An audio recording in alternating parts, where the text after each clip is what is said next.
Welcome to dictation John. Dictation start होगी 5 second बाद।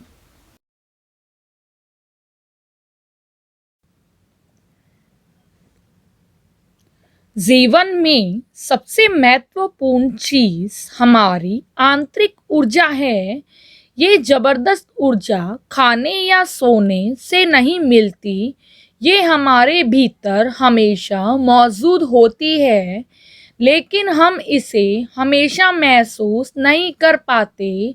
वजह है हमारी मायूसी, विचारों का संकुचन और खुद को सीमित करना।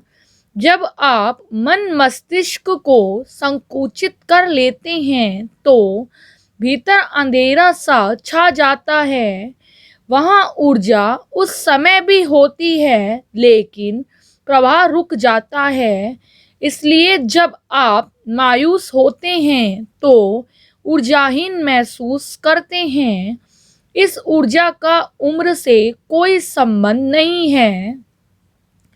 ये समझना जरूरी है, आपके खुलने से ऊर्जा बहती है और बंद होने से रुक जाती है। अपनी ऊर्जा को संयोग के भरोसे नहीं छोड़ना चाहिए। निर्णय आपके हाथों में है। सवाल है कि ऊर्जा का प्रवाह हमेशा कैसे जारी रखें या खोले रखें। इसका बहुत ही आसान तरीका है, इसे खुद को सिखा भी सकते हैं।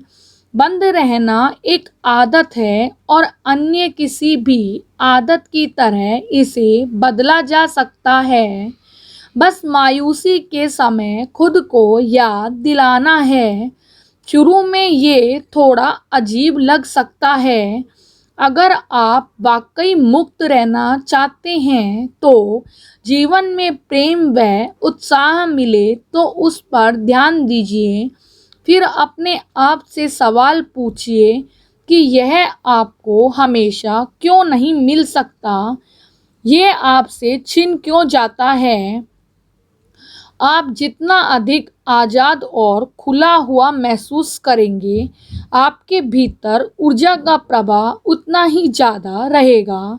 ज़रूरत बस सजग रहने की है। ध्यान, जागरूकता और कुछ कोशिशों के साथ आप अपने आंतरिक केंद्रों को खुला रखना सीख सकते हैं। सिर्फ शांत और आज़ाद हो जाने से ऐसा किया जा सकता है। चिकित्सा की तमाम पद्धतियों यानी एलोपैथ से लेकर आयुर्वेद तक हरी घास पर सुबह के समय नंगे पैर चलना आंखों की रोशनी और समूचे स्वास्थ्य के लिए लाभप्रद मानते आए हैं। आज बदले वक्त में कृत्रिम घास का बोलबाला तो है, जो हमें कालीन से लेकर चप्पलों तक में जड़ा हुआ मिल जाता है, लेकिन प्राकृतिक घास वाले पार्क या उद्यान परिदृश्य से गायब हैं। इक्का दुक्का कहीं है भी तो वहाँ आम लोगों की पहुँच बंद होती जा रही है। आज हरी घास हमारे लिए महज कल्पना की चीज होती जा रही है। एक तो पार्कों में घास ही मयस्सर नहीं, और अगर कहीं है तो घास पर चलना मना है। लिखित पट्टी पार्क में जगह जगह लगी होती है। इस घास के सौंदर्य को केवल दूर से निहार सकते हैं, हाथों से स्पर्श नहीं कर सकते। घास पर बैठना प्रकृति को नज़दीक से समझना और महसूस करना है, जिससे हम आज महरूम हो चुके हैं। पैरा कुछ दिन पहले की बात है। उस दिन पार्क में घास की मशीन के जरिए कटाई चल रही थी। हरी भरी घास के गट्ठर को माली उठा उठा कर एक टेम्पो में भर रहा था। जिज्ञासावश मैंने पूछ लिया, क्या यह घास गाय भैंसों के लिए आसपास के किसी डेयरी फार्म में दी जाएगी? माली का जवाब सुनकर मैं चौंक गई। उसने बताया कि इस घास को गाय भैंस को नहीं खिला सकते क्योंकि इस घास में रसायन है।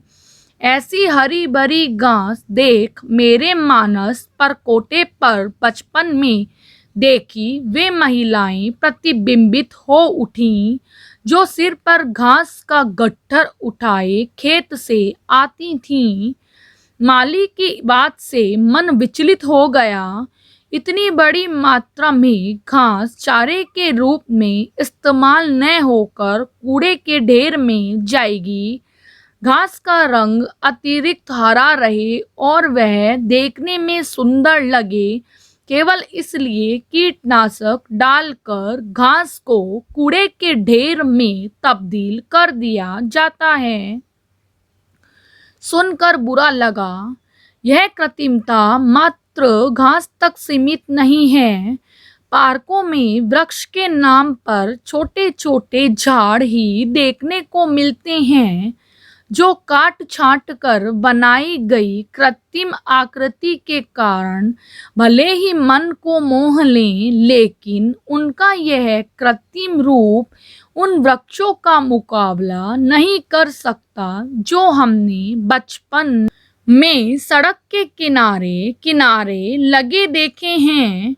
आम, कटहल, नीम, जामुन, शीशम के लंबे, गहरे और छायादार। इन विदेशी कृत्रिम झाड़ की तरह देसी वृक्षों को देखभाल की जरूरत कतई नहीं होती। मौसमी बारिश इनका एकमात्र जल स्रोत होता है। इनमें से बहुत सारे वृक्ष न केवल फल देते हैं बल्कि आने जाने वाले राहगीर को पल भर सुस्ताने के लिए छायादार स्थली भी मुहैया कराते रहे हैं। आज हम सौंदर्यीकरण के नाम पर वृक्षों में मात्र बोनापन पैदा कर रहे हैं। घने छायादार और फलयुक्त वृक्ष अब न तो पार्कों में दिखते हैं और न ही सड़क किनारे। आज हमें पेड़ और पौधों की विदेशी किस्में ज़्यादा भाती हैं।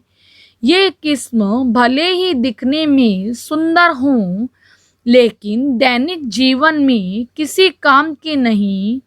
ऊपर से अतिरिक्त मेहनत और लागत अलग से। एक और हम प्रकृति में बौनापन पैदा कर रहे हैं। दूसरी ओर विकास के नाम पर लगातार प्रकृति के फेफड़े कहे जाने वाले जंगलों को काटकर प्रकृति को दोहरी क्षति पहुंचा रहे हैं।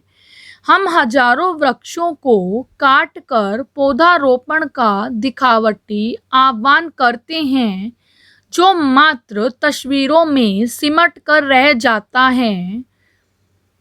पौधारोपण का हर साल अभियान चलता है, बावजूद कितने पौधे वृक्ष रूप में विकसित होते हैं, यह एक बड़ा सवाल है। पैरा। विश्व में बढ़ती हुई महामारियां और जलवायु परिवर्तन को हम न केवल बेहद नज़दीक से देख रहे हैं, आज उसकी जद में हैं, इससे दुखी भी हैं, लेकिन उपायों के विषय में न तो आम लोग गौर करते हैं और न सरकारें सोचना तक चाहती हैं। प्रत्येक वर्ष धू धू कर पहाड़ के जंगल जलते हैं। इनके पीछे क्या वास्तव में मात्र गर्मी ही कारण है या व्यक्ति का स्वार्थ इन जंगलों को माचिस की तिल्ली दिखाने का काम करता है? जांच होनी चाहिए। वन क्षेत्र निरंतर घट रहे हैं। प्राकृतिक खनिज और विकास के लिए हम प्रकृति को निरंतर नंगा कर रहे हैं, जिसका खामियाजा महामारी और पर्यावरण असंतुलन के रूप में भुगत भी रहे हैं, लेकिन निहित स्वार्थों के आगे घुटने भी टेकते रहे हैं। वैश्विक स्तर पर विभिन्न देश विभिन्न सम्मेलन आयोजित करते हैं। सम्मेलनों में पर्यावरण के प्रति चिंता भी जाहिर होती है, लेकिन विकास के घोड़े की लगाम को जरा भी ढील नहीं देना चाहते। सुंदरलाल बहुगुणा जैसा व्यक्तित्व आज हम सबके बीच नहीं है। आवश्यकता इस बात की है कि हम सबके बीच से ऐसा पर्यावरण प्रेमी एक जुनूनी व्यक्ति उठ खड़ा हो जो अपनी सुख सुविधा और निजी स्वार्थों को त्याग कर प्रकृति के वास्तविक सौंदर्य की सुधि ले।